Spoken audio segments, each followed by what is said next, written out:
Programa PubliRio Online. Apresentação Silvio Barbosa.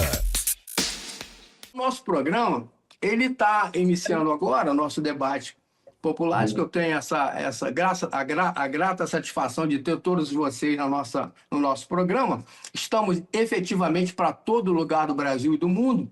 Vai entrar hoje, se Deus quiser, se não der nenhum chabu, o nosso correspondente lá em Londres, né? Que a gente tem uma pergunta aqui sobre Londres e ele vai entrar aqui para vocês fazerem também perguntas a ele.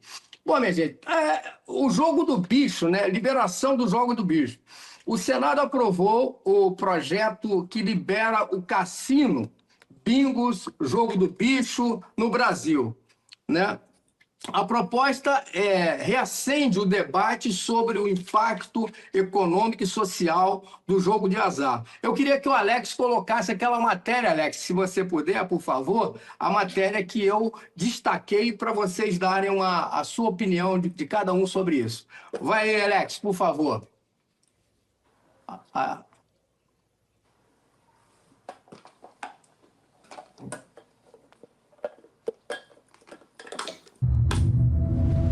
E agora a gente fala da Comissão de Constituição e Justiça do Senado, que aprovou por 14 votos a 12 a legalização de cassinos, bingos e até do jogo do bicho no país. A proposta é relatada pelo senador Irajá, do PSD, do Tocantins, e segundo ele, o objetivo do texto é promover o turismo, impulsionar a economia e garantir segurança e transparência nas atividades de jogos. O tema irá agora para o plenário do Senado. E sobre o assunto, eu converso agora com o Ricardo Santos, ele que é cientista de dados e também especialista em análise e estatística para apostas. O Ricardo já está por aqui com a gente. Boa tarde, muito bem-vindo aqui à Band News TV. Daqui a pouquinho a gente vai falar do ponto de vista do jogo, mas quero conversar contigo primeiro, Ricardo, falando desse texto que permite, né, até para a gente trazer mais detalhes para a nossa audiência, porque agora ele indo para o plenário do Senado, o texto permite então a instalação de cassinos em polos turísticos ou em complexos ali integrados de lazer, como hotéis de alto padrão, restaurantes, bares e locais para reuniões e eventos culturais. É disso que a gente está falando, né, Ricardo? Boa tarde mais uma vez. Entre uma casa. Sim, este é uma... Há 80 anos, mais ou menos, nós estamos parados, vamos dizer assim, quando o assunto é regulamentação de jogo, de cassino. Tivemos recentemente, agora, no dia 31 de dezembro de 2023, a regulamentação de apostas esportivas, que eu acho até importante dizer que é uma coisa completamente diferente de jogos de cassino, mas também precisava de regulamentação. Foi regulamentado, as empresas já estão trabalhando para isso, e agora este texto, aí foi aprovado pela CCJ, fala sobre jogos de cassino, né? E que como cassino, bingo, também tem corrida de cavalo, jogo do bicho, né? E na minha opinião, como há 15 anos trabalho mais com apostas esportivas, né, e não com cassino, mas a gente sabe que essa atividade ela já é feita, as pessoas já praticam. Já tem um movimento financeiro muito grande. Alex, o Brasil passa é o país cá. que mais joga. E então, minha gente, o Brasil deve priorizar o potencial econômico da legalização dos jogos ou manter o foco na preservação social diante dos riscos de vícios e lavagem de dinheiro. Porque, na verdade, vocês sabem que muita gente, o Pimentel fala muito isso, o Pimentel, aquele policial do Bob, que o jogo do bicho e esses jogos, de um modo geral, de azar, eles estão ligados efetivamente à contravenção, e eu queria a resposta dos meus debatedores. Eu gostaria, inclusive, que vocês quisessem interromper e falar e debater com um colega sem problema nenhum, fica bem à vontade. Eu quero chamar, diante dessa colocação, já o professor doutor Edmilson Migovski sobre esse assunto. Doutor Edmilson, o que o senhor acha dessa situação dos jogos liberados aqui no Brasil?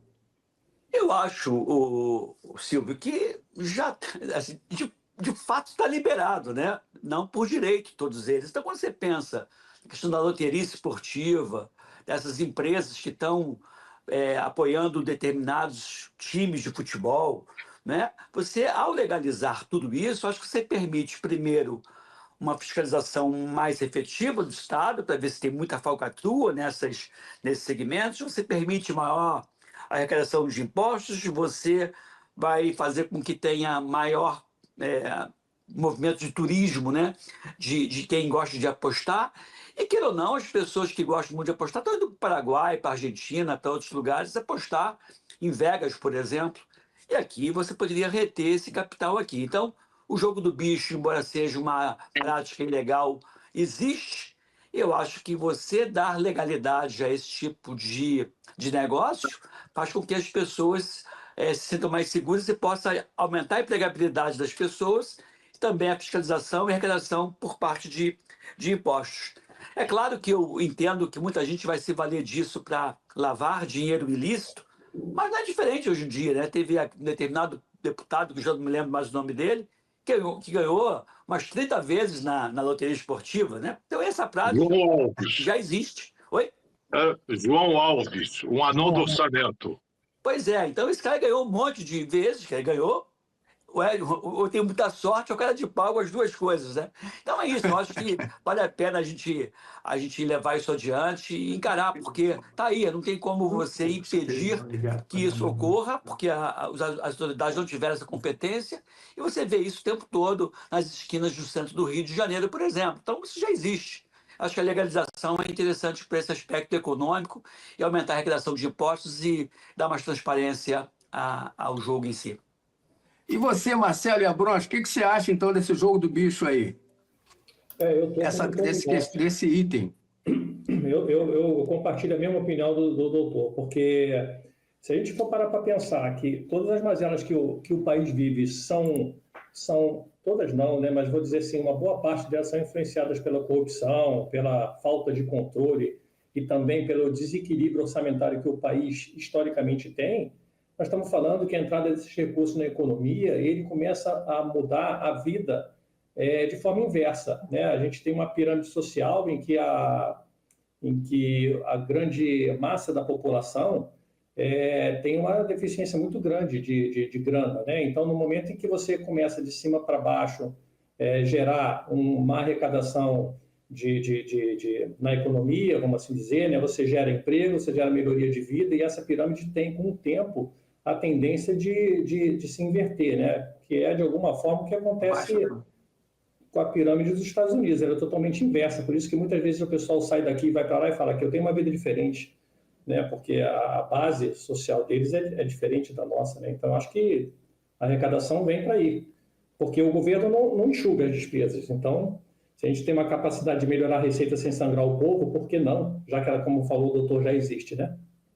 Eu acho que Ô, doutor Luiz Aimbinder, à luz da psicologia, vai virar Vegas, o Rio de Janeiro? As pessoas têm alguma congruência entre as pessoas que jogam e que estão acostumadas a jogar e traz problema? Será que é falta do que fazer, de repente, o Aimbinder? Ou será que a pessoa fica ligada porque está angustiada, aí vai e joga para tentar ganhar alguma coisa? Eu queria que você falasse à luz da psicologia com relação ao jogo do bicho, Aimbinder. Bom, a luz da psicologia, não, jogo no modo geral. Essa proibição de jogo não é proibição de jogo, é só proibição de cassino, porque tem jogo de tudo. Essa proibição tem origem, acho que na esposa do presidente Dutra, que achava que era imoral, ilegal, devia ser ilegal. Enfim, a vontade dela prevaleceu e foi proibido o jogo. Isso leva a uma grande hipocrisia, porque todo mundo que quer jogar, joga. Todo mundo que quer jogar, joga. Pobre joga em cassino clandestino, bingo clandestino, máquinas eletrônicas clandestinas, e que tem um pouco mais de dinheiro, vai para o Uruguai jogar, vai para a Punta del Este jogar.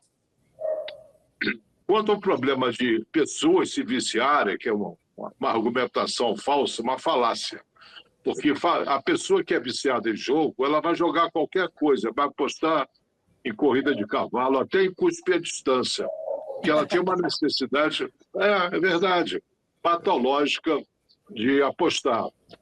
A maioria das pessoas tem um certo equilíbrio, vai apostar dentro das suas possibilidades ela é livre para fazer o que quiser do dinheiro dela e vida que segue. Então, eu acho que argumentar que o jogo é ilegal, é imoral, qualquer coisa assim, é furado. Que vai induzir as pessoas a jogarem, não vai induzir, porque as pessoas que vão jogar já jogam de qualquer maneira. E com a liberação, você imaginou quanto emprego vai ser gerado? Quanto vai ser arrecadado? Existe essa possibilidade de legalidade. Pessoas que controlam o crime, o jogo do bicho, etc., se meterem nisso. Mas a fiscalização está aí para isso, para impedir isso.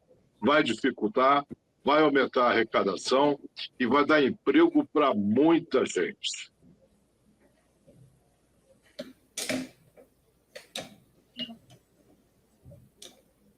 Acho que o Silvio sumiu. Tá sem áudio. Silvio? Nós estamos com áudio, né? Nós estamos escutando. Me vai dar uma época, o Silvio não, desculpe, o Aibília.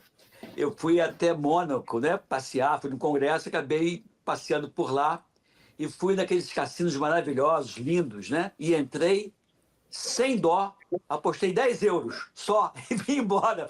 Ou seja, você um lugar que entrega um monte de gente, mas tem que ser comedido, né? Porque senão você vai sair de lá pobre. Mas aquilo que você falou, já tem muita gente, já tem muita casa de aposta, tanto clandestina ou não, e acaba levando o dinheiro da população sem nenhum olhar do Estado para fiscalizar, ou até mesmo para arrecadar alguma coisa, ou até fiscalizar a mão de obra que está lá dentro. Muitas vezes a mão de obra não legalizada, porque quem trabalha no jogo do bicho não tem a sua mão de obra legalizada. Isso acaba onerando o Estado. Eu acho que é interessante sim essa questão da legalização, porque já existe, né? E você não tem como impedir que as pessoas apostem de uma forma clandestina ou não. Isso é fácil. Você lembra quanta velhinha ficou desesperada quando fecharam os bingos?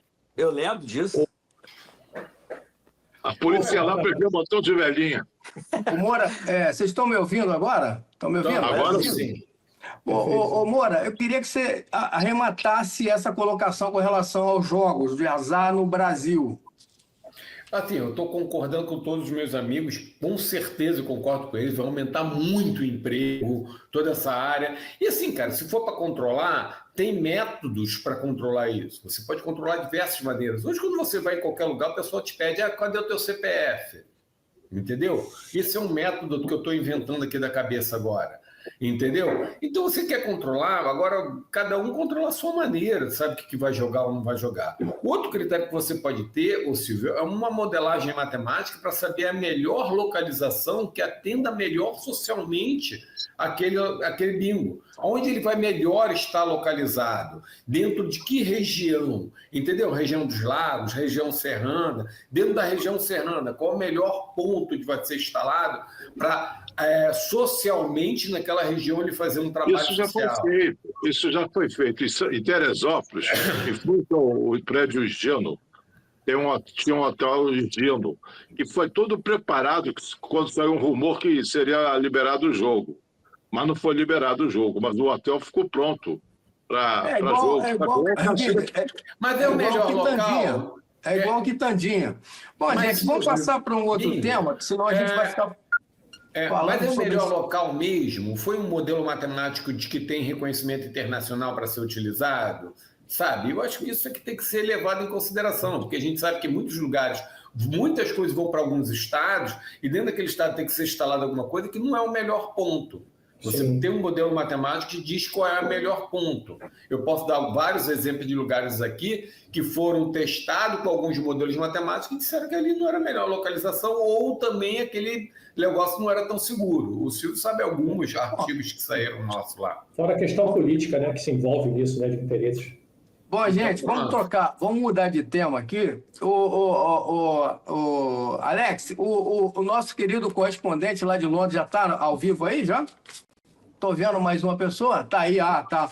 Gente, a gente está falando direto, vamos falar direto, vamos passar para o item da pauta, que é sobre, aqui, deixa eu ver aqui, a item 6, Alex, o item 6, vamos passar para a eutanásia aprovada no Reino Unido, que está ao nosso lado aí, com vocês, a gente está falando direto com Londres, né? Estamos falando com o Paulo Marchese. Ô, Paulo, eu quero saber de você. O parlamento britânico aprovou a morte assistida para pacientes terminais. Viu, doutor Migovski? O tema gera intenso debate ético e religioso. Ô, Paulo, como é que está a população aí de Londres com relação a esse tema, Paulo Marchese? Você que está exatamente nesse momento, a que horas são aí em Londres, por favor? Boa tarde a você, boa tarde a todos os participantes do programa. Estão me ouvindo? Estou te ouvindo perfeitamente. Então, aqui agora são 4h40, 16h40. São 4 horas de Alex, diferença. põe ele ele inteiro na tela, por favor, Alex. Pode falar, Marchese. Então, deu tempo de chegar em casa, eu estava na estrada, aí deu tempo de vir para cá, eu falei, vou lá e já fico no meu computador, né? Mas a próxima vez a gente mostra as paisagens aqui dos campos ingleses. Isso. Bom, eu tive vendo sobre a eutanásia, é o seguinte, ela foi aprovada em primeiro turno, mas com esses debates que vão ocorrer e todo esse sentido que está havendo, pode ainda demorar 2 anos, até ela se tornar lei no Reino Unido. Agora, Paulo, me diz uma coisa, e você sente pela população, perguntou a algumas pessoas, como é que eles estão vendo essa situação? Uns são a favor e outros são contra. E é que eu estava até conversando com o pessoal sobre isso. O porquê?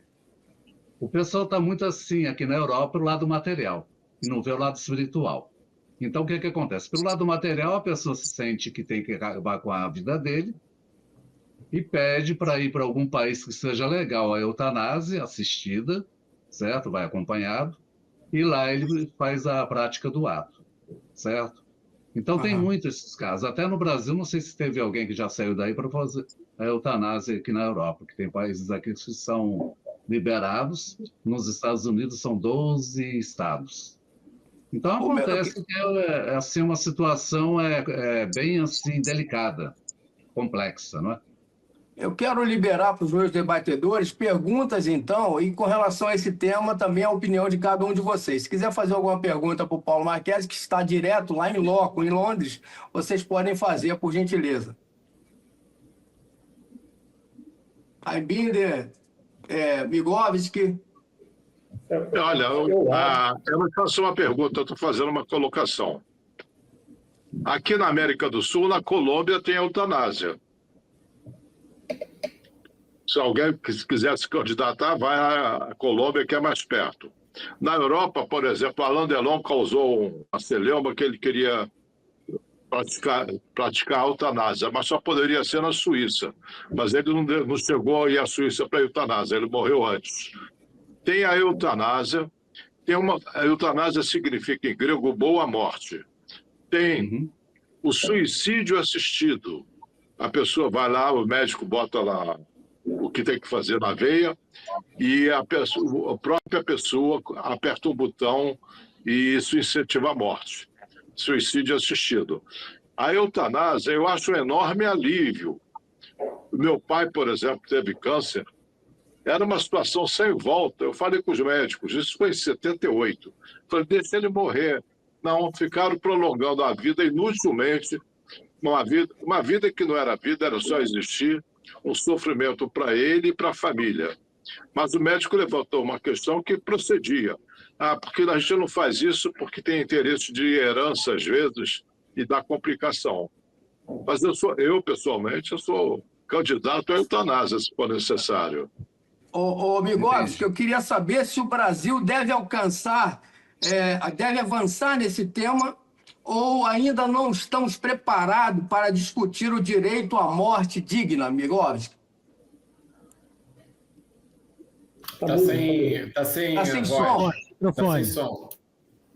É uma situação muito difícil. Eu tenho uma experiência prática, né, em relação a isso dentro de hospital. Quer dizer, a gente tem que trabalhar muito bem isso. Uma vez, uma criança que não tinha nenhuma perspectiva de evoluir bem, uma chance enorme de morrer, já tinha sequela grave, e aí não tinha vaga na terapia intensiva. E aí abriu-se uma vaga, porque uma criança foi transferida, e aí foi uma criança que tinha menos chance, obviamente, de morrer, e tinha maior viabilidade, e a mãe me chamou e falou assim, professor, por que que o meu filho, que tem uma chance de morrer, ele não vai ficar nesse lugar na UTI, e sim o outro?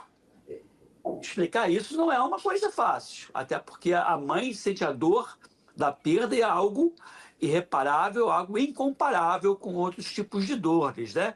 Então, assim, a gente tem que tomar muito cuidado e tem que ter critérios para que você estabeleça isso. Teve uma situação minha, que eu vivi isso como residente, e aí você coloca residente como médico que acabou de se formar, e a ideia era que uma criança que estava muito grave, que essa criança a gente não deveria mantê-la reanimando. À luz do conhecimento na época, seria uma criança fora de possibilidades terapêuticas. E essa criança sai e se torna um adulto. Então, a gente tem que tomar muito cuidado com essas avaliações. Então, tem que ser uma coisa bem pragmática, objetiva, e algo que não dê para você se arrepender depois. Meu pai, por exemplo, como a Ibine falou, meu pai também teve um quadro grave, com acometimento do sistema nervoso central, e ficou lá. Então, cuidados paliativos. A minha mãe, na mesma época, os dois adoeceram, minha mãe ficou muito grave, e nós fizemos tudo para salvar minha mãe. Minha mãe está viva até hoje, já se passaram 4 anos. Meu pai, na época, não tinha viabilidade. Então, ter essa maturidade não é fácil, mas é algo necessário que precisa ser discutido, porque não é justo você manter um paciente sem nenhuma viabilidade de 1 a 2 semanas e deixar uma pessoa que vai sair bem, às vezes mais jovem, inclusive, com a doença que é reversível, deixar morrer no corredor do hospital. Então, há de se fazer esse gerenciamento e não é algo fácil. Tem que ter uma comissão para avaliar isso, para evitar erros e interesses escusos, né? É isso aí. Agora, eu queria saber... Eu acho muito difícil essa avaliação, Migovski, é muito complicado mesmo.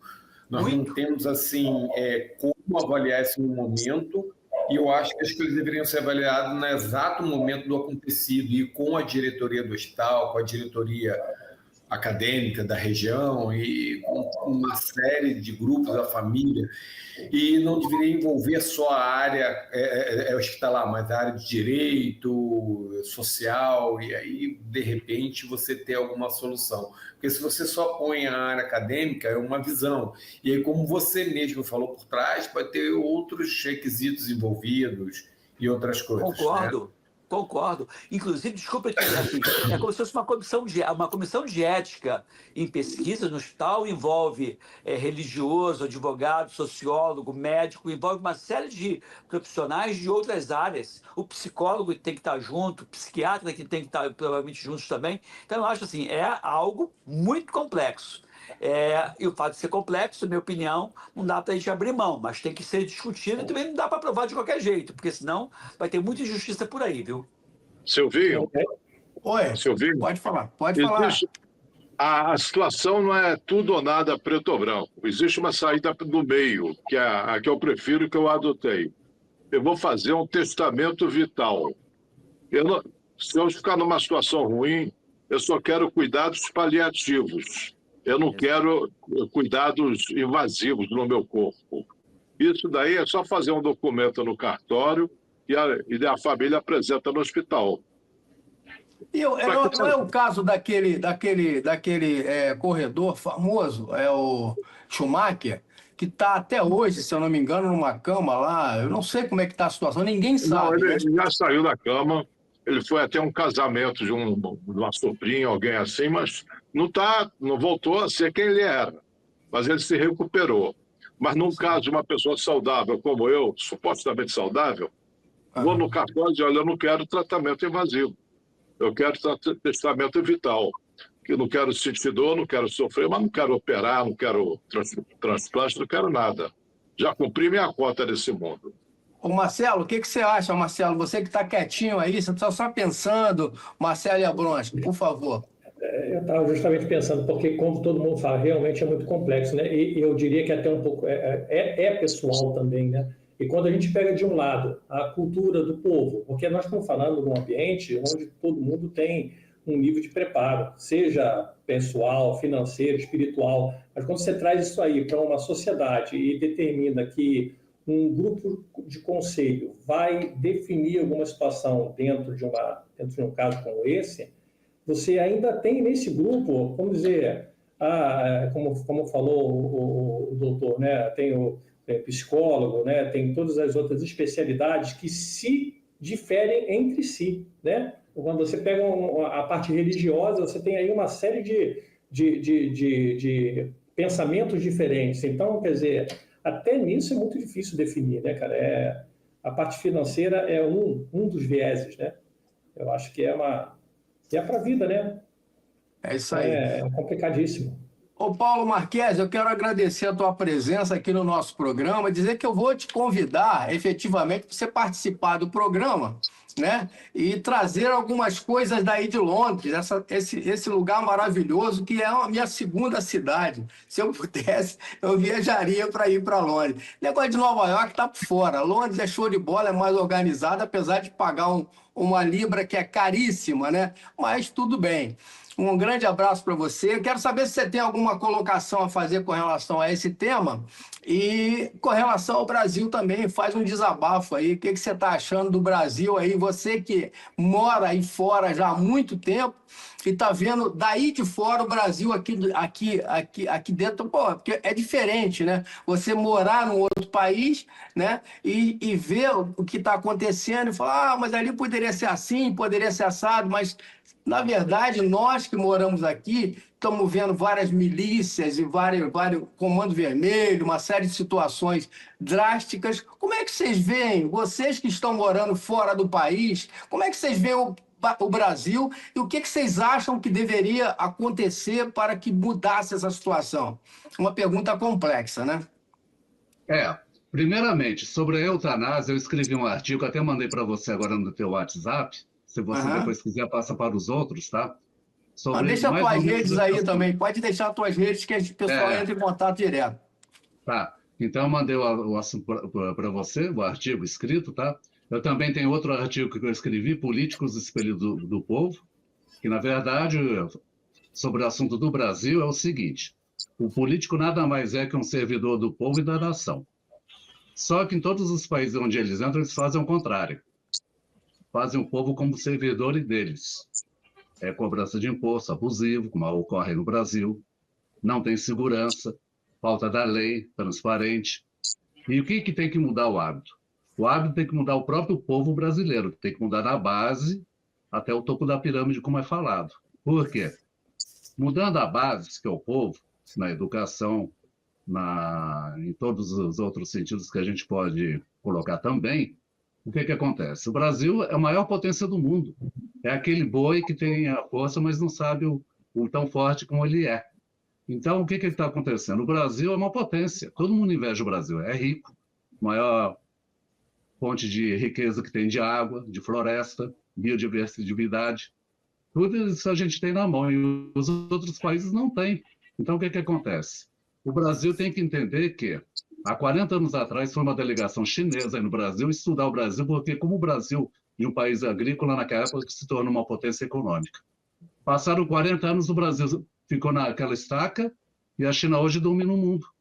Agora, a gente precisa esperar a China dominar, esperar a China fazer investimento no Brasil, sendo que a gente tem todo o recurso para fazer, é errado. Outra, tem que ter lei dura, é óbvio, né? Se tem crime aí organizado, se tem crime de todo outro sentido que se entende, tem que colocar lei dura. Então, ô Paulo, uma coisa que eu quero fazer uma colocação aqui, te interrompendo, eu sei que tinha aquele problema dos hooligans aí. A gente vai falar de futebol. Os hooligans, basicamente, eles faziam uma lenha nos estádios, faziam tudo que tinha que fazer. Exatamente. E aí entrou a lei, porque vocês parecem aí no Reino Unido, a lei é que manda. Entrou a lei dizendo, não pode, senão vai preso, e acabou os hooligans. Ou eu estou errado? Acabou. Não, tá certo. Teve uma lei dura aqui, que quando o Liverpool mesmo foi suspenso vários campeonatos, daquele problema que teve lá com a Juventus, e depois os hooligans na década de 90, aí foi colocada a lei, uma lei bem dura mesmo, que dá acho que até 3 anos de prisão, sem fiança, sem nada disso. Acabou a festa. Então, quando tem uma lei dura, infelizmente o ser humano ainda não é consciente dele próprio. A maioria, é claro, não são todos. Então, o que acontece? Acontece que, quando não obedece, tem que ser pela lei dura. Dura lex sed lex, como fala no latim. A lei é dura, mas é lei. Porque não obedece, então tem que ter a lei para poder a pessoa saber a hora e o lugar dele, onde ele tem que se colocar. Porque, esse é o problema do Brasil. Não é só o Brasil. Esse é o problema do Brasil. Mas o Brasil é o seguinte, não é só o Brasil que está tendo problema. Está no mundo todo, generalizou. Então, o que acontece? A pessoa quer tomar o espaço do outro. No Brasil, é que a gente fala, o Brasil é uma potência. Tem que mudar o hábito do povo brasileiro também. Tem muita coisa do que a gente tem que admitir. Em relação à lei, nós erramos muito. As pessoas que foram presas portando fuzil no ano passado já são soltas, metade delas já estão soltas. Lei existe, agora a interpretação da lei e outros benefícios extras que pegam. Por exemplo, a lei do cinto de segurança.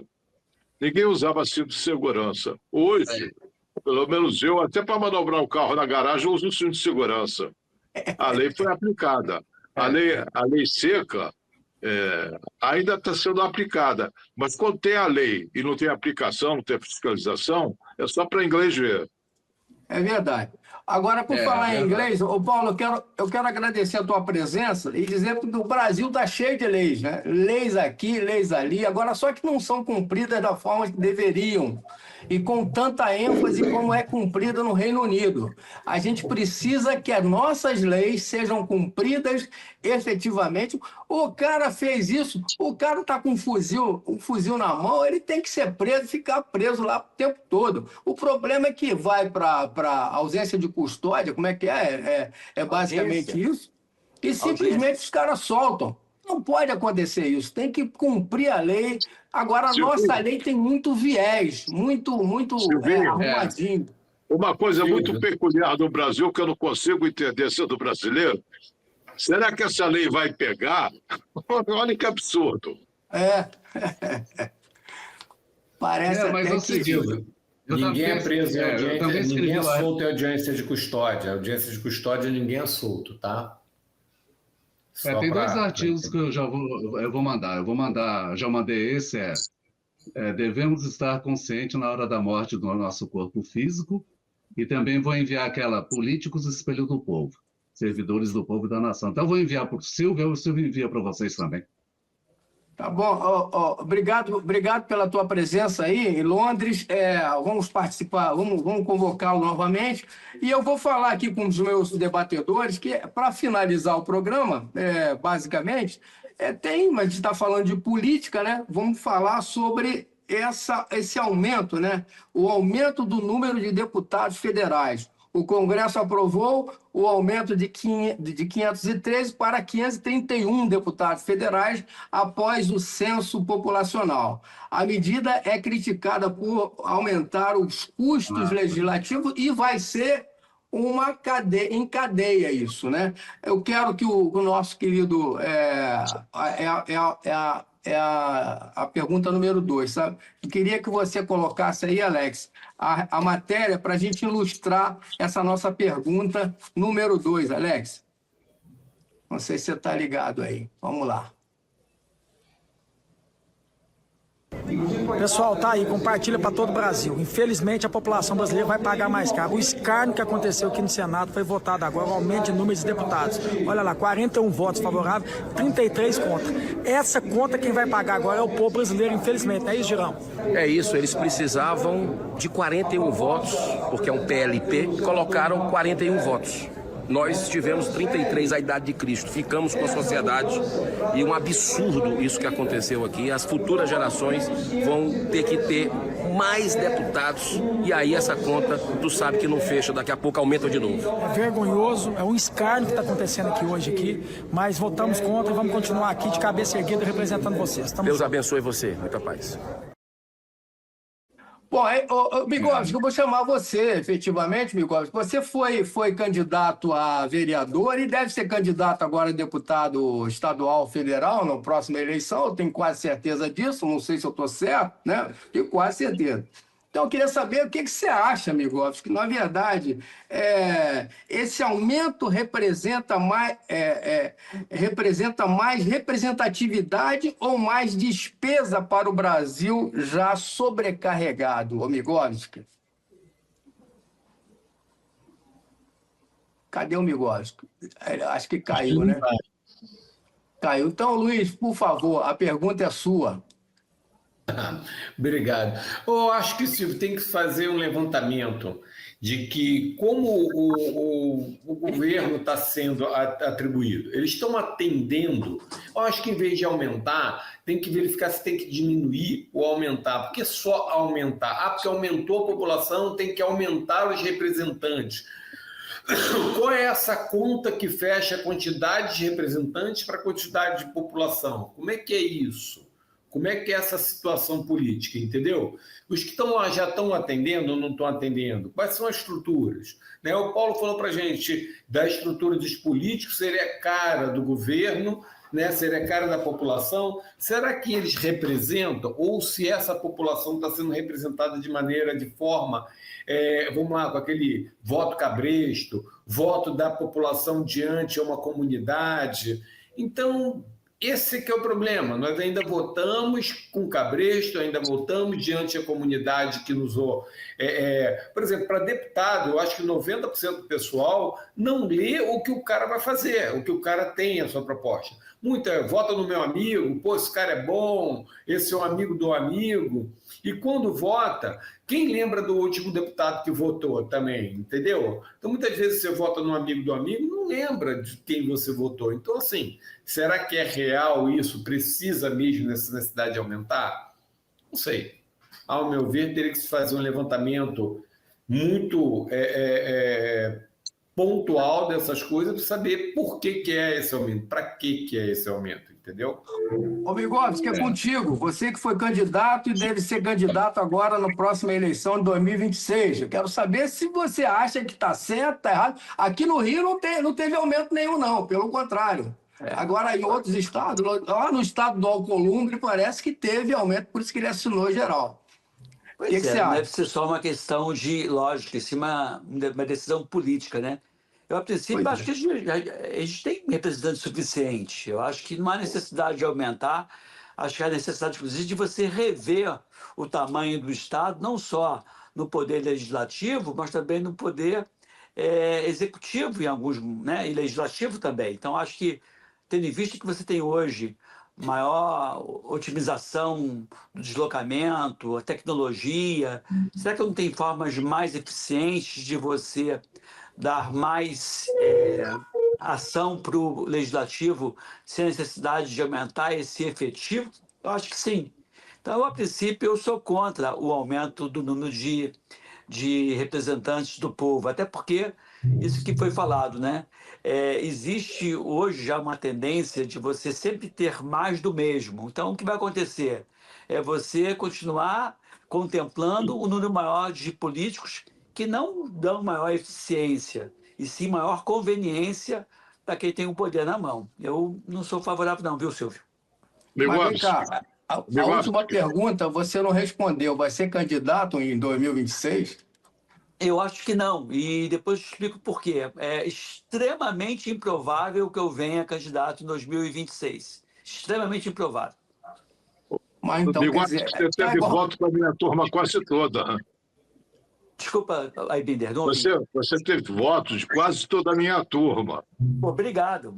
Acho que a tua turma é uma turma diferenciada, né? São pessoas conscientes. Agora, uma coisa mais absurda do que aumentar o número de deputados, se é que existe coisa mais absurda, o Conselho Nacional de Justiça vai contratar 160 assessores sem concurso.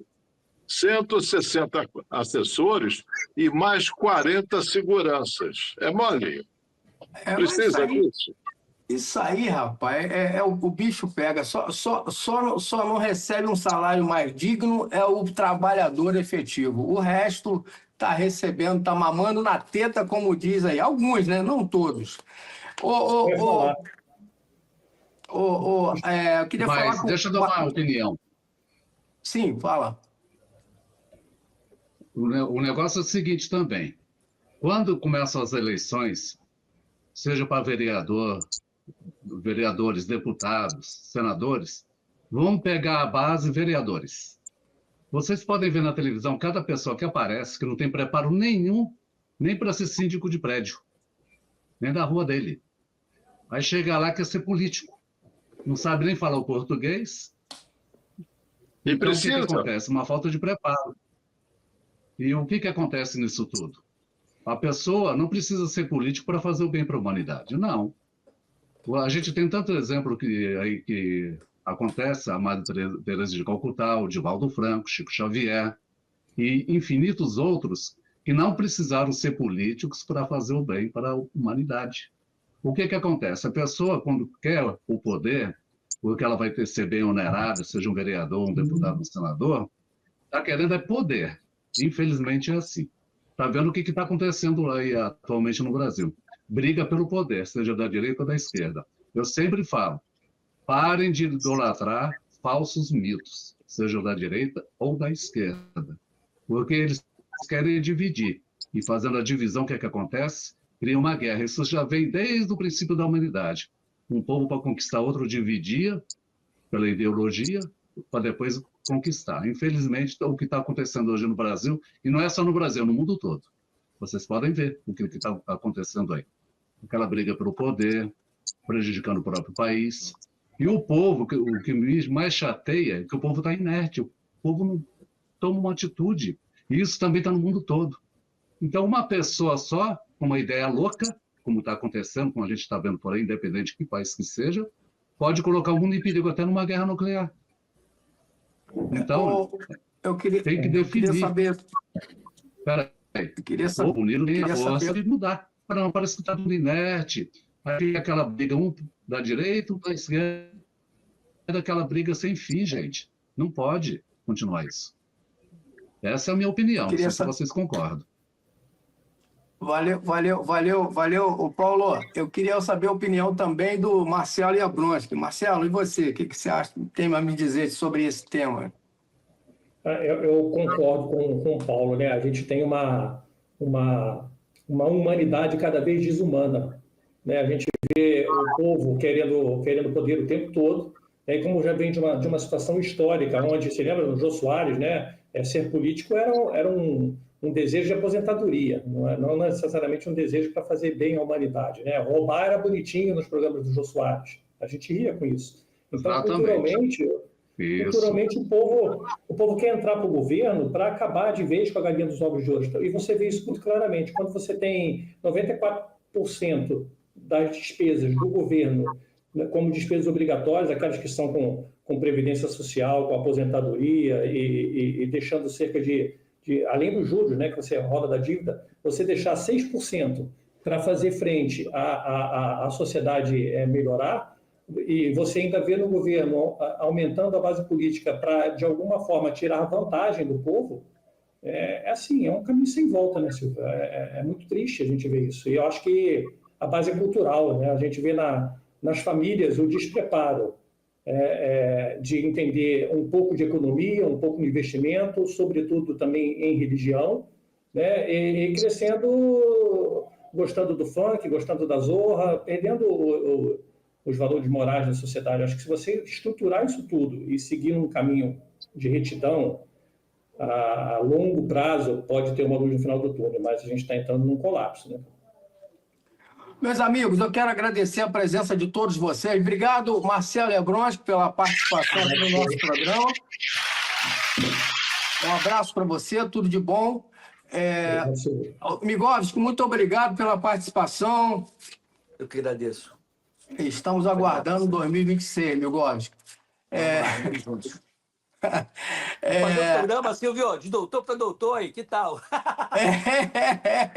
Vai ser bom.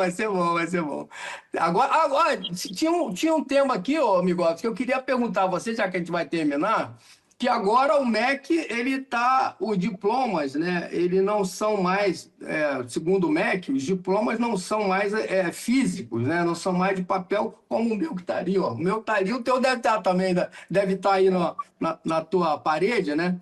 Como é que você vê isso, Migovski? Que agora o diploma é digital, diz que parece que é mais seguro. Eu queria saber de todo mundo. Luiz Moura também, professor doutor lá da UFRJ, eu queria saber a sua opinião também. E todos os outros debatedores. Primeiro, começando com o Migovski. Acho que a tecnologia é legal, mas, puxa vida, o que custa imprimir um certificado? Tudo bem, tem seu custo.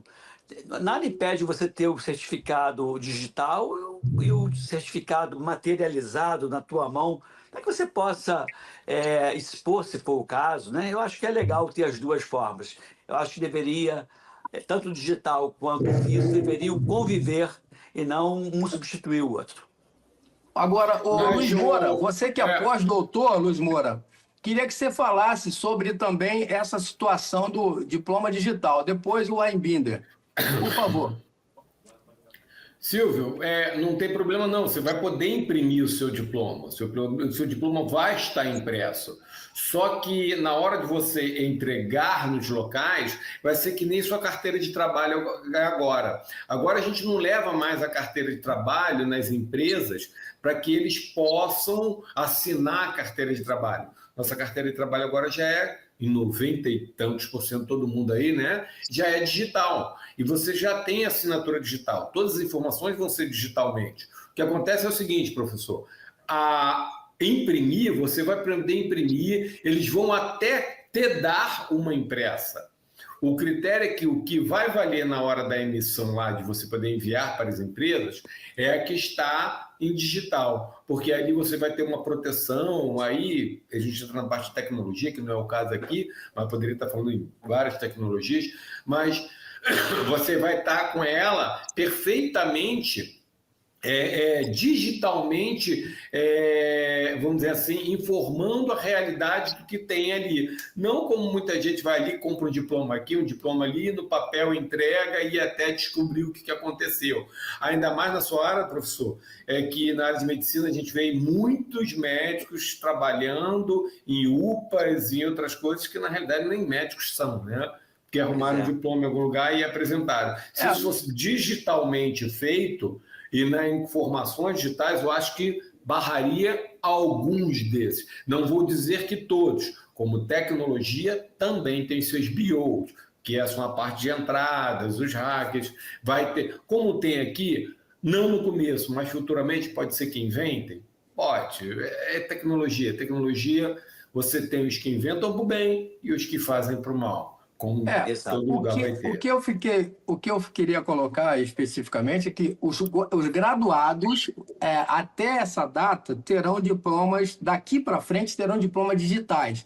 Mas também receberão, se caso quiserem, uma cópia em diploma físico. Nós que somos pós-graduados, vai começar a contar a partir de janeiro do ano que vem, que vai receber só o diploma digital, mas também uma cópia física também, que vai poder, de repente, botar na parede, como a gente sempre coloca. Aí eu queria falar para o doutor Luiz Einbinder. Doutor Luiz Einbinder, o senhor que é psicólogo e sabe das coisas, me diz uma coisa, o que você acha dessa colocação? O diploma agora virando digital, né? E como é que você analisa isso aí, Einbinder, essa situação? Já foi dito muito bem pelos colegas debatedores, mas uma questão só que eu queria fazer uma observação, que não basta o diploma, tem que ter uma qualidade, um nível de excelência, por exemplo, como a OAB faz. O advogado, ele se forma... Uma segunda prova? Uma prova para ver se ele foi apto mesmo. Como deve ter muito médico inapto, embora diplomado, psicólogos, eu já vi muitos que não sabem nada de psicologia, mas diplomados, o diploma só não dá qualidade para o trabalho. Eu acho que tem que ter todas as profissões alguma coisa parecida com o que a OAB faz. Mas eu concordo com você, Binder, mas eu acho também que o Paulo sabe que lá no país onde ele está, eles criam um critério desse, mas só que tem um critério de você não fazer uma prova no final do seu curso. Sabe, você não ser cobrado 5 anos, 6 anos em medicina, 5 anos em engenharia, 4 anos em administração, em alguns lugares já estão com 5 anos em administração, você fazer uma avaliação. Uma avaliação vai te cobrar tudo aquilo. Então, acho que, de repente, ao longo destas datas, você ser avaliado. Avaliação uma vez por ano. Para começar, concorde, 2 em 2 anos. É válido. Entendeu? O importante é que seja um profissional de qualidade. Sim. E não alguém só apenas diplomado.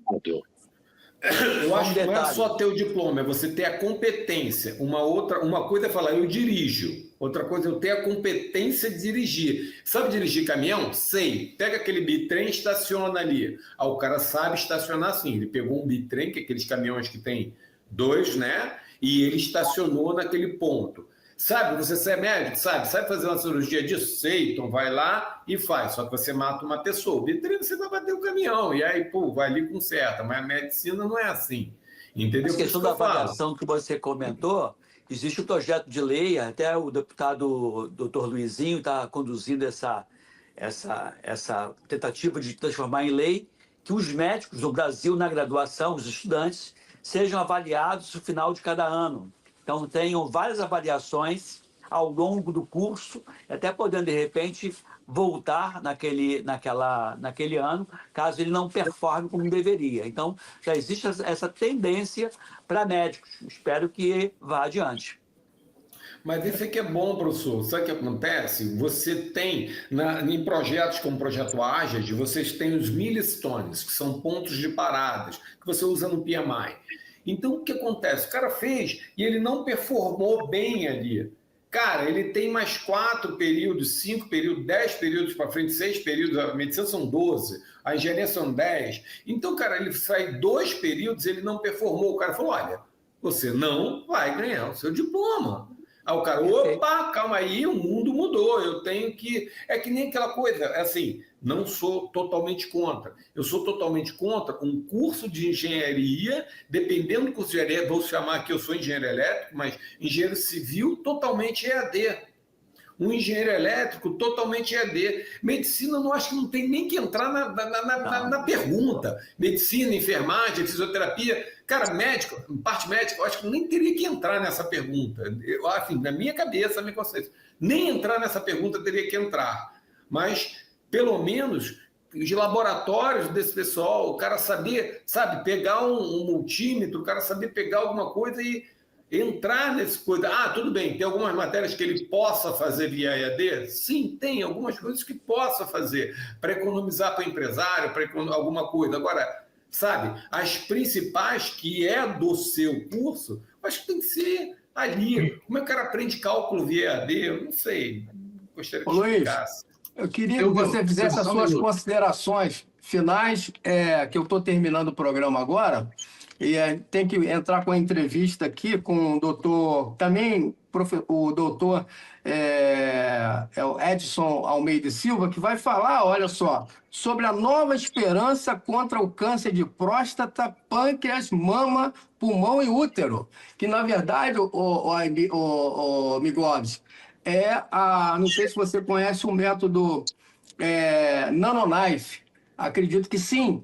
Mas eu quero agradecer a presença do professor doutor Luiz, pela participação aqui no nosso programa. Alguma consideração, Luiz Moura?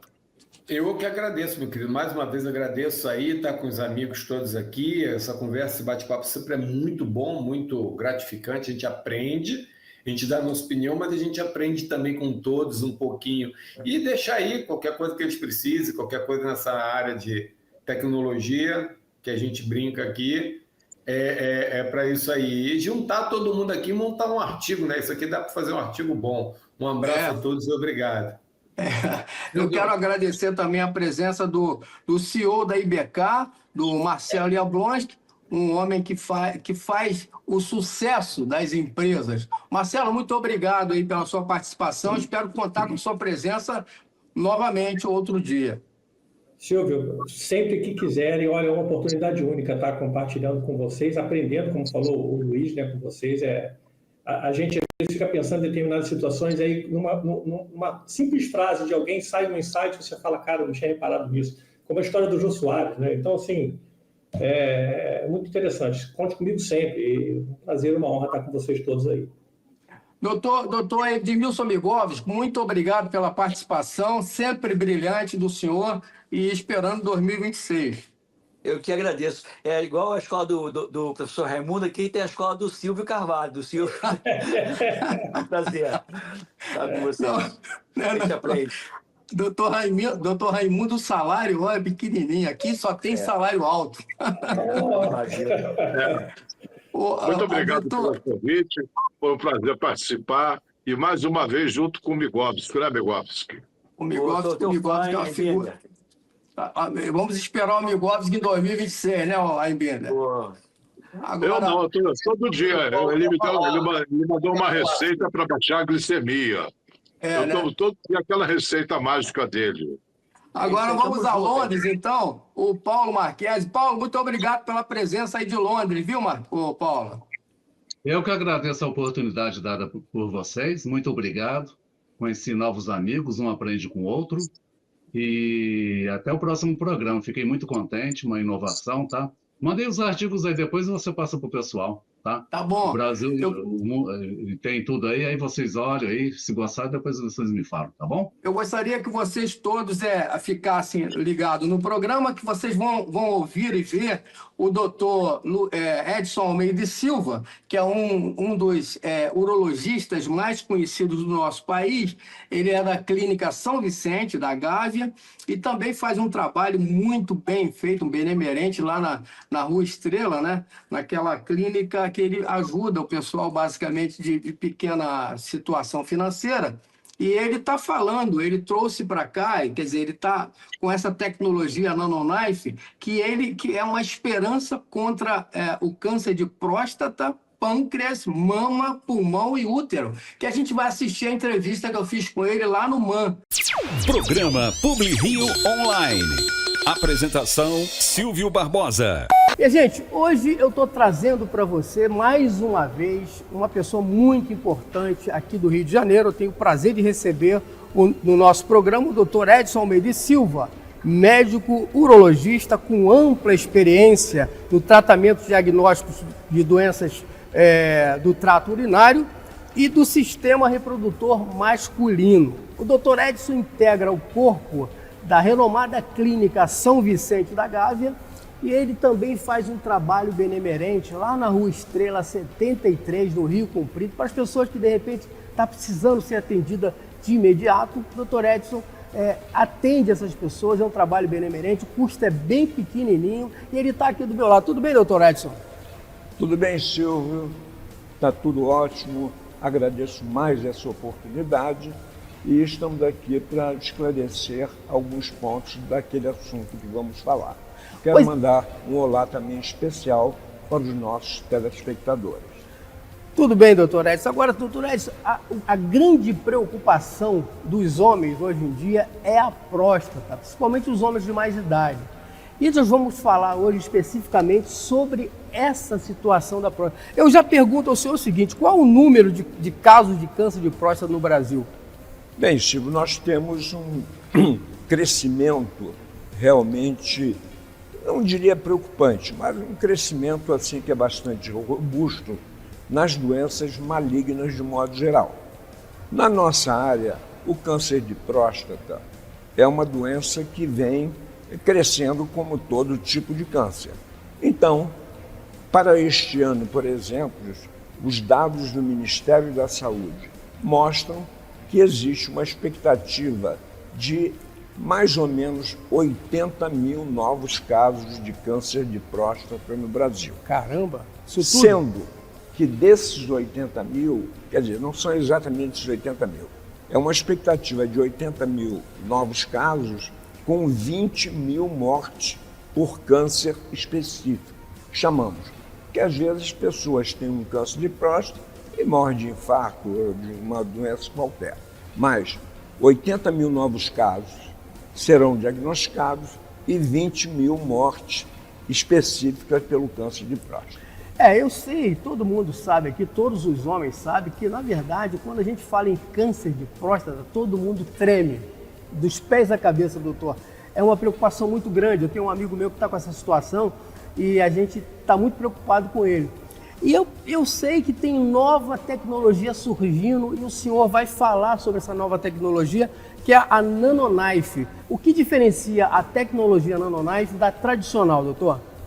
Bom, Stu, a tecnologia ela evolui em todos os setores da sociedade.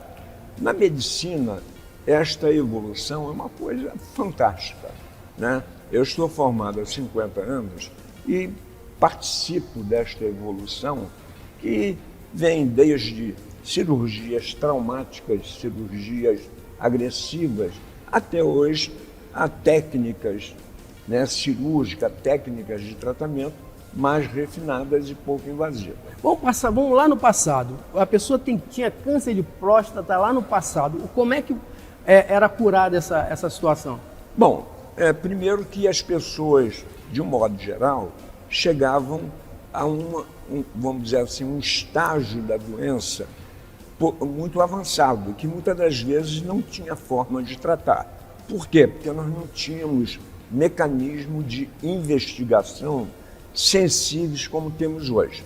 Então, o tratamento inicial era o tratamento através de uma cirurgia convencional, que é a prostatectomia radical, que não tem nada de errado, pode ser feito. Isso lá atrás, né, Isso doutor? lá atrás. E hoje, doutor, aqui? Hoje nós evoluímos através, com uma tecnologia muito avançada, que é a cirurgia assistida pelo robô, a prostatectomia assistida pelo robô, e depois evoluímos para esses tratamentos que chamamos de terapia focal.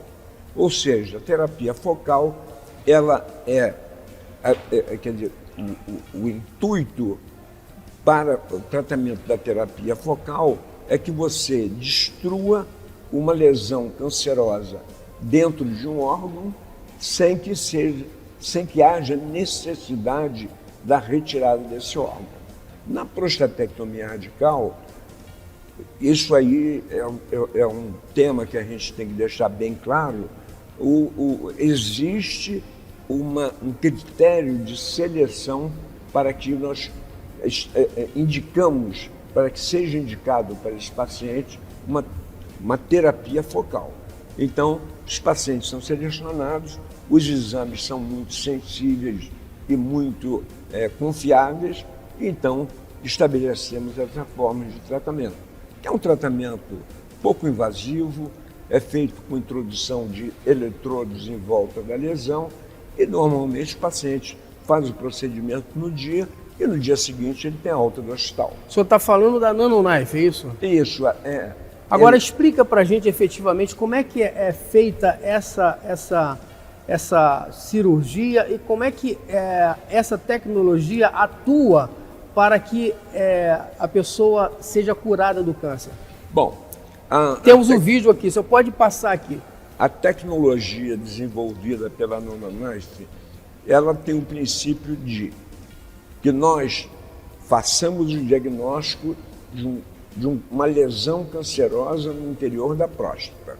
E isso hoje é possível porque nós temos exames de imagem com programas específicos para isso, através de uma ressonância magnética. Então, aquele paciente que nós começamos a investigar e nós suspeitamos da presença ou da possibilidade de um câncer de próstata... Isso o senhor fez os exames, né? Aí detectou que ele tem câncer de próstata, é isso, doutor? Sim, mas nós temos que detectar se esse câncer de próstata é uma lesão localizada ou é uma doença disseminada. A doença disseminada, ela é tratável ou existe a necessidade de uma cirurgia mais agressiva, que seria a remoção da próstata. Sim. Os casos que nós conseguimos selecionar para diagnosticar um foco do câncer de próstata, nós podemos tratar através dessa tecnologia da NanoKnife, que é chamado eletroporação. Que tem que ser uma coisa mais focada, não é isso? Sim, doutor? é um foco dentro de um órgão. Isso é válido para o câncer de pâncreas, o câncer de mama, o câncer de pulmão, o câncer de útero, mas... Todas essas doenças que o senhor falou, usa a tecnologia NanoKnife? Sim, sim. Se você faz um diagnóstico de uma doença localizada, todas elas são passíveis de tratamento através dessa tecnologia. Porém, o que nós queremos deixar, assim como uma mensagem para os nossos telespectadores, é que isto, normalmente, nós conseguimos diagnosticar naqueles pacientes que fazem os seus exames periódicos. Agora, doutor, tá bom. Aí detectou lá que ele tem aquele câncer de próstata lá, aí ele vai usar a tecnologia NanoKnife. Eu sei que parece-me que, pelo que eu vi no vídeo, tem umas agulhas, né? Cada uma com um tamanho específico para o senhor introduzir. A gente está mostrando aqui no vídeo. O senhor introduz essas agulhas fazendo um triângulo, não é isso, doutor? Isso, é. Explica para a gente, doutor. E aí? Bom, isso na realidade são os eletrodos que nós inserimos através da região perineal, que é aquela região entre a bolsa escrotal e o ânus. Nós fazemos a introdução dessas agulhas guiada por um ultrassom especial. Fazemos a utilização de um ultrassom especial chamado ultrassom biplanar. Isso nos dá a precisão de colocar essas agulhas exatamente no ponto desejado para que essa lesão possa ser destruída através de pulsos de energia. Isso não tem calor, não tem frio, não tem choque, é pulso elétrico que é passível para destruir a lesão sem destruir a glândula prostática. Agora, doutor, isso dói? Você falou em agulha, falou em inserir. As pessoas estão preocupadas aqui, achando, pô, será que isso dói? Inserir essas agulhazinhas? Como é que é isso? Tem uma anestesia para não? Como é que é a história? Eu queria que o senhor explicasse, doutor. Sim, isso é feito com uma anestesia raquidiana, que é aquela anestesia que é feita do umbigo para baixo. O paciente fica sem sensibilidade dolorosa do umbigo para baixo. Então, nós fazemos essa introdução, que é totalmente indolor, e após retirarmos o eletrodo, o paciente vai para seu quarto e normalmente no dia seguinte ele está liberado para ir para sua casa. Agora, doutor, em quais casos a NanoKnife é mais indicado? Os pacientes de tumores localizados, recorrente ou o de alto risco? Não. A tecnologia da eletroporação para destruir uma lesão cancerosa, ela é indicada, por isso que eu falei antes, que a seleção do paciente tem que ser muito criteriosa. Então nós temos que ter uma lesão suspeita, que esse diagnóstico é feito através de uma ressonância magnética. Após esse diagnóstico, nós indicamos uma biópsia da próstata, que também é feito por agulhas. Faz parte do critério para fazer uma eletroporação segura que esse paciente tenha um tumor de médio ou baixo risco.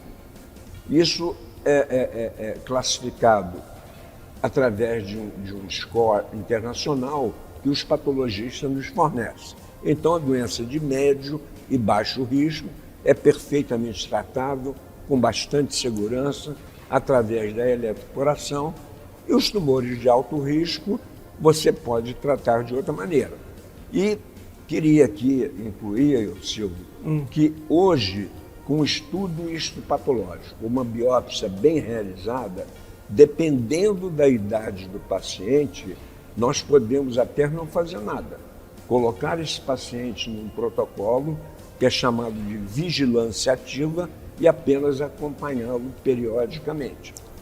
Doutor, a NanoKnife, a tecnologia NanoKnife, quero saber do senhor, é importante para prever e para ajudar a resolver a situação da continência urinária e o desempenho sexual? Não.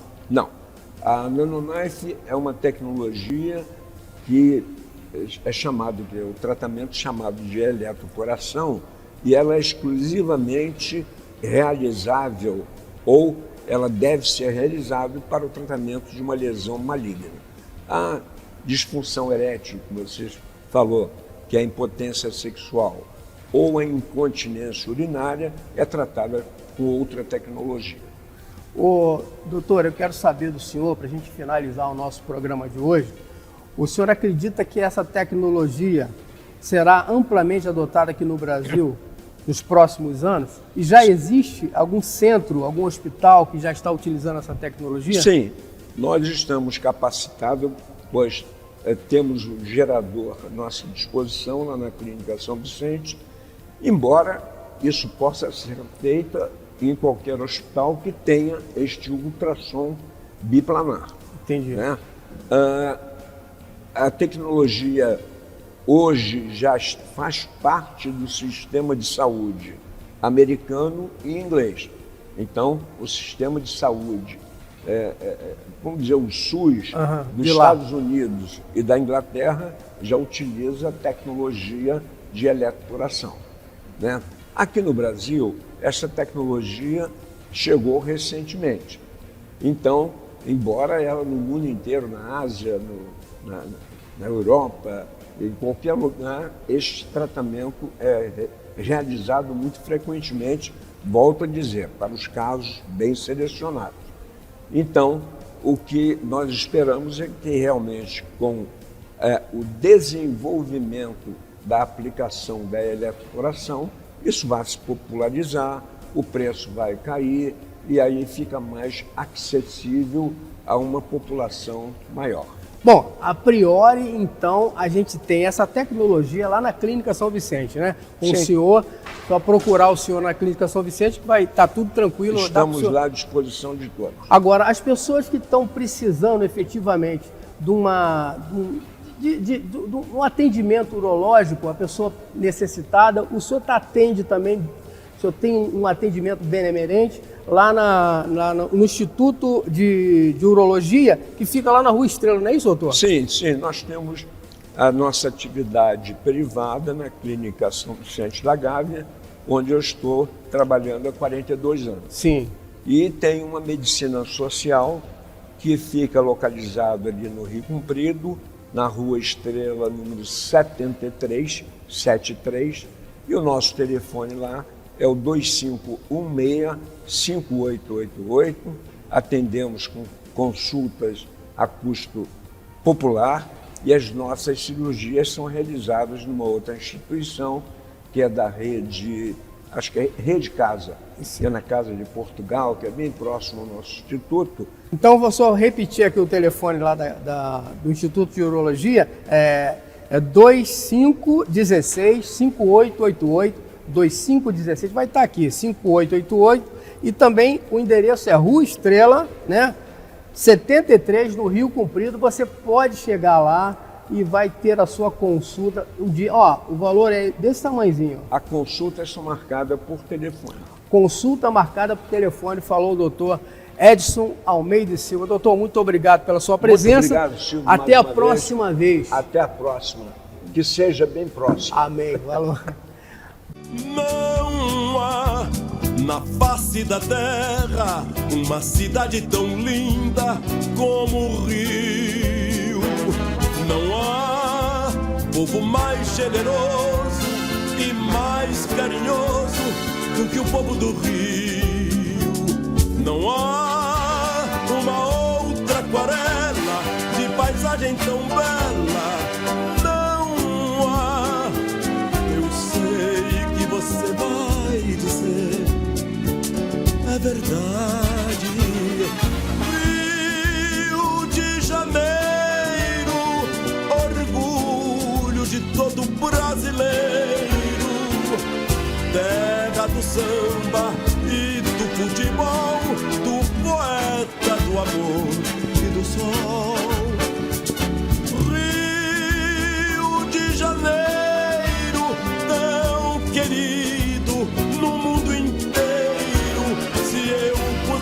guardaria num pequeno viril esse cartão postal do Brasil.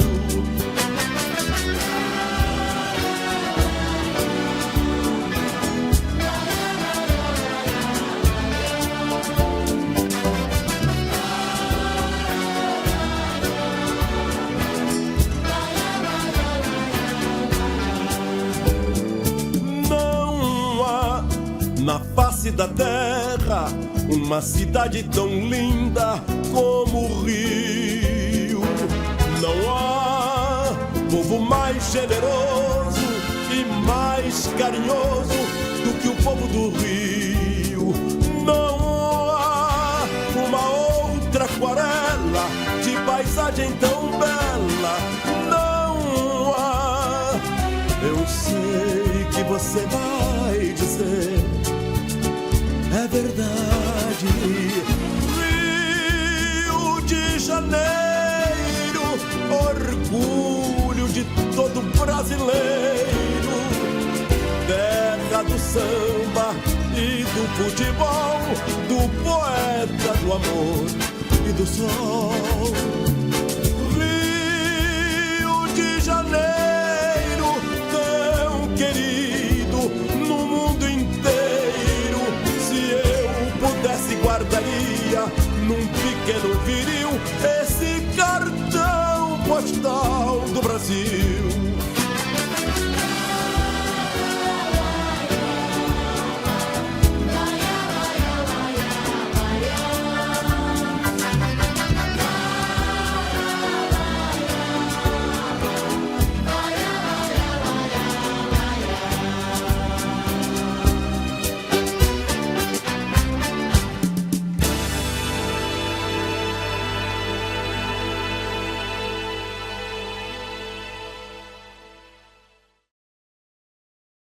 Programa PubliRio Online.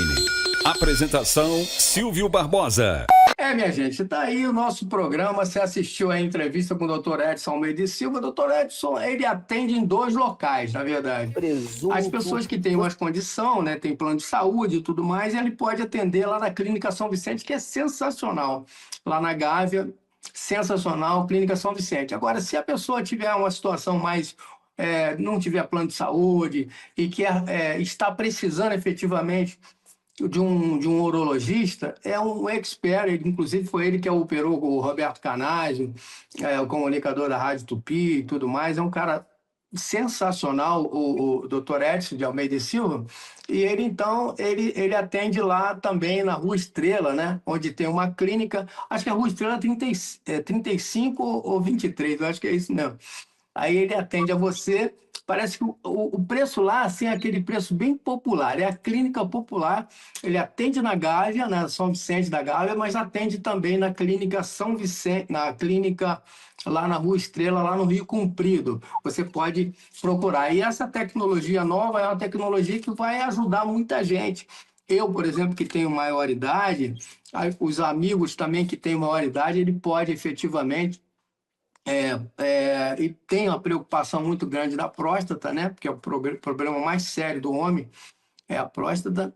Aí você tem essa tecnologia nova que nos Estados Unidos, que na Inglaterra, como ele falou, é muito comum você ter esses equipamentos para cuidar das pessoas de um modo geral. Apesar de que o nosso SUS é muito conceituado, mas demora muito também, né? Bota naquele tal de CIGEG, aquela coisa que já falei até com o doutor Daniel Sorange. Eu falei, doutor Daniel, tem que acabar com esse negócio de CIGEG, o pessoal tem que fazer a operação logo, não tem que ficar demorando esse tempo todo, porque às vezes a pessoa marca uma consulta, um exame, né, pelo CIGEG, só vai fazer 2, 3 meses depois, né? É um absurdo total. Então você precisa efetivamente de um médico mais urgentemente. E você vê que o pessoal que esses políticos, de um modo geral, não se tratam no SUS. Vou ver quando o presidente ou algum deputado federal tem algum problema, vai todo mundo para o Sírio-Libanês, né? Agora o SUS fica lá a ver navios. Então, eu acho que a gente precisa de mais eficiência no atendimento público, né? Ajuda muita gente, ajuda, mas tem que ter mais presteza. É muita gente para se tratar. E você pode ver que no nosso país é o único país que tem SUS, essa coisa tem SUS, né? Tem um atendimento mais e de graça, né? Você vê que teve aquele americano que teve aqui no Brasil, aí ele teve um problema, parece que um problema, eu não lembro se foi um problema de hérnia ou coisa desse parecida, ele foi se eu não me engano, foi no Hospital da Lagoa. Ele foi para o Hospital da Lagoa, chegou lá, fizeram tudo, não pagou nada. Aí ele ficou, pô, não paguei nada. Se fosse nos Estados Unidos, ele pagaria uma fortuna, porque, na verdade, os Estados Unidos cobra tudo que faz, não tem essa história, não. Então, ele ficou agradecido muito. O Cláudio Monteiro, até da Rádio Tupi, também chegou a citar que o filho dele, quando era pequeno, ele estava passando estava visitando os Estados Unidos, o filho passou mal, ele foi para o hospital, chegou no hospital, o garoto se tratou lá, aí parece que demorou a descobrir o que aconteceu com o rapaz, com o filho dele. Aí veio para o Brasil, coisa e tal, chegou em Brasil, alguns dias depois chegou a fatura, parece que era 30 ou 50 mil dólares. $1.000, gente. Ele pagou efetivamente, que ele tem condição para isso hoje. Então, ele pagou, mas se fosse aqui no Brasil, não pagaria nada. Mas eu quero passar para vocês aqui os ganhadores de hoje. Hoje, quem ganhou, então, está aqui a resposta da pergunta. A pergunta foi qual? Foi: a Prefeitura está divulgando que as praças públicas no Rio de Janeiro estão show de bola. Está sensacional. Está sensacional. Lá em Realengo, a Praça do Canhão, dizem que está show. Eu nunca fui lá, eu não tenho ido lá em Realengo. Mas e tem outras praças, né? Tem a Praça Valdir Vieira, que eles colocaram em Jacarepaguá, do homem que eu trabalhei durante anos e anos. E a Praça Valdir Vieira está com V. Na verdade, eles erraram. Valdir, do Valdir Vieira, é com W. Eles erraram totalmente. Eu estava vendo aqui a vereadora... como é o nome dela, meu Deus? A vereadora que participou até do nosso programa, ela inaugurando a praça lá junto com Daniel Sorães, a Praça Valdir Vieira, com V e Valdir com V. Está errado, é Valdir com W, no caso do Valdir Vieira. E eu trabalhei com o Valdir durante anos e anos na Rádio Globo, no Sistema Globo de Rádio, né? O Valdir foi aquele comunicador muito conhecido na época, nos anos 70, 80, e a praça foi inaugurada, mas eu não sei como é que ficou, não estive lá, mas o Valdir dele é Valdir com W, não é o Valdir com V, a prefeitura errou. Aí a prefeitura está dizendo que as praças são show de bola, está divulgando aí, o Tino está falando, coisa e tal, tudo pago, né, gente, tudo pago. Aí, veja bem, na verdade, as praças, eu pergunto a você, como é que está a praça perto da sua casa? Alex, como é que tá a praça lá na Tijuca, Alex? Tá show de bola, não tá? A praça tá ou não tá? Tá boa ou não tá? Bom, eu vou falar da Praça Afonso Pena, que esteve num momento complicado, já deu uma melhorada, mas não show de bola, como você está dizendo. Né? Pô. É a praça que tem a estatueta lá do grande filho da terra, o nosso querido Sebastião Rodrigues Maia, mais conhecido como Tim Maia, ou Síndico, né, cara? Pô, o Tim Maia tá lá, Aqui no Pontal também tem estátua. De corpo inteiro. Tem uma estátua dele lá de corpo inteiro. Porque ele nasceu lá, na Tijuca. Ele é tijucano, né? Ele, Roberto. Eu acho que o Roberto também. Não, o Roberto se encaixou entre o Pemirim. Mas o Erasmo era da Tijuca, se eu não me engano. Esse quarteto é de lá. Jorge Benjor, Tim Maia, Erasmo e o Roberto como morador, não como... Quando era duro, né, bicho? Quando era duro. Sim, né? sim. Duro. Agora, com o dinheiro, tá todo mundo sartou fora. Bom, é verdade. Então, parece que a história do Tim Maia passou ali na Tijuca, ele, o Erasmo, ali tem um celeiro de cantores que foram... que hoje são ícones na música popular brasileira. O Moacir Luz mora na Tijuca. O Moacir também mora? Moacir, o sambista, né?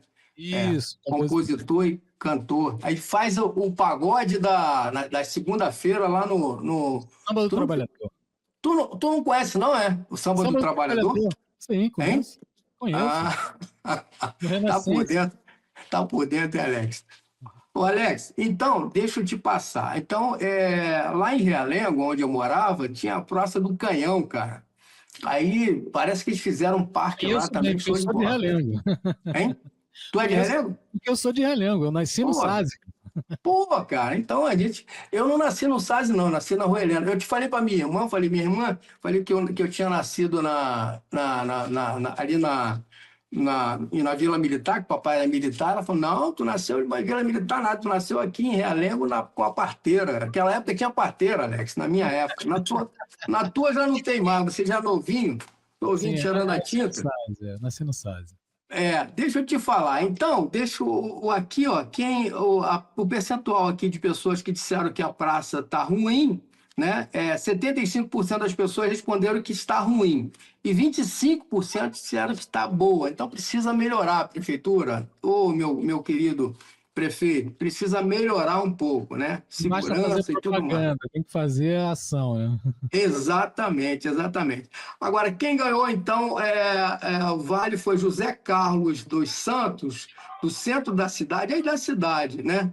Ele deve estar ouvindo, de repente, pela rádio 98.7, que pega bem aí no centro da cidade, na Zona Sul. Você sabe que até aqui perto na Barra, o Alex, a rádio está pegando, sabia? Não está pegando muito boa, então, às vezes chia um pouquinho, mas está pegando. No centro da cidade, eu estava vendo, está show de bola. Então, ele mora aí na cidade e ganhou, então, ele ganhou o quê? Ganhou um vale duplo para a Confeitaria Colombo. Vai curtir lá com a esposa dele, com o esposo. Pode ser esposa agora, né, Alex?